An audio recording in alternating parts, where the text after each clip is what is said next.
होर्मुज के बाद बाब अल मंदेब घेरने की तैयारी है, इसी का इशारा किया जा रहा था। बाब अल मंदेब की किलाबंदी करेगा ईरान। ईरानी स्टेट टेलीविजन की बड़ी वार्निंग, आग के घेरे में बाब अल मंदेब भी होगा शामिल। दुश्मन के लिए नर्क के घंटे शुरू हुए, ईरानी स्टेट मीडिया का यह भी कहना है। बहुत जल्द मैं अपनी प्रोडक्शन टीम से कहूंगा वो तस्वीरें तैयार करें, उनको भी मैं दिखाना चाहता हूं इस शो के दौरान। लेकिन उससे पहले जरा यहां पर आइए और ये खबर देखिए। यहां ट्रंप पर भारी पड़ेगी ईरान की तैयारी, बहुत सारे एनालिस्ट ये बात भी मान रहे हैं। वो ये कह रहे हैं युद्ध विराम के दौरान ईरान ने अपने मिसाइल स्टॉक्स को बड़ी तेजी के साथ बढ़ाया है, और कई तो ये भी कह रहे हैं कि इसमें रशिया और ईरान का भी कमाल का सपोर्ट उन्हें मिला है।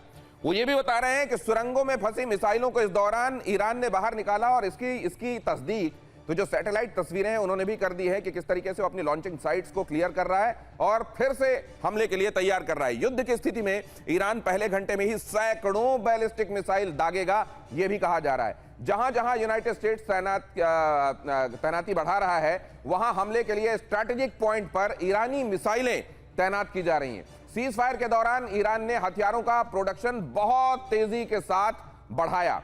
क्या वाकई ऐसा है या ये भी साइऑप्स के लिए प्रोपेगेंडा के तौर पर फैलाया जा रहा है, इसको भी डाइसेक्ट करने की कोशिश करेंगे। लेकिन देखिए जरा, जहाज पर फायरिंग से भड़का ईरान, शिप पर फायरिंग का ईरान ने लिया बदला। समंदर में अमेरिकी जहाजों पर विध्वंसक ड्रोन हमला, ओमान सागर में कई अमेरिकी जहाजों पर अटैक किया गया। ईरान के तस्नीम न्यूज का बड़ा दावा, तो फिर जनरल कुलकर्णी क्यों ना माना जाए कि ये तो शुरू हो गया ऑलरेडी। जरूर दिनेश जी, जो आप कह रहे हैं, बात यह है कि जो अमेरिका ने घेराबंदी की है, उस घेराबंदी से ईरान पे ज़बरदस्त दबाव आ रहा है। ईरान तकरीबन 5 million barrels of oil export करता था, और कहीं ना कहीं उसमें से अधिकतर चीन में जाता था। जब ये पूरा घेराबंदी जब हो जाती है, ना कोई अंदर आ सकता है ना कोई बाहर जा सकता है, तो ज़रूर ईरान के ऊपर भी अब प्रेशर बढ़ रहा है। वो प्रेशर सिर्फ तेल के और पैसे का नहीं है, उसके जो लॉजिस्टिक्स है उसके लिए भी।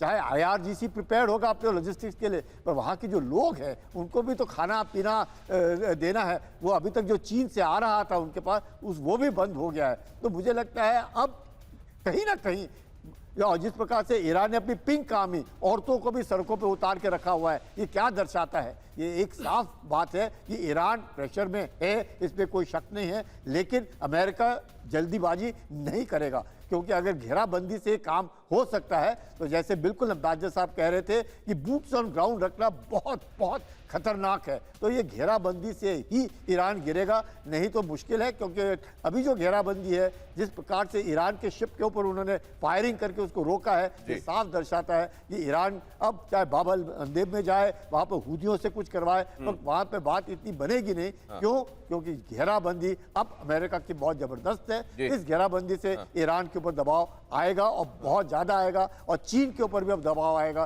क्योंकि जो ईरान से चीन को तेल जाता था वो भी नहीं जा पाएगा। और जो मिसाइल जो बना रहे हैं, तकरीबन कहा जाता है 100 मिसाइल बनाने की जो काबिलियत है ईरान के अंदर, उसके भी सप्लाई अब आने में कठिनाई ईरान में हो रही है। राफा से तस्वीरें आई हैं सर, राफा से अभी की तस्वीर हम आपके सामने रख रहे हैं। मवासी इलाके में भारी गोलाबारी हुई है, तो उस दौरान जब आप सोच रहे हैं कि अभी सीज फायर चल रहा है, अभी शांति वाला, अभी लल वाला पीरियड है, देख लीजिए ऐसा है नहीं।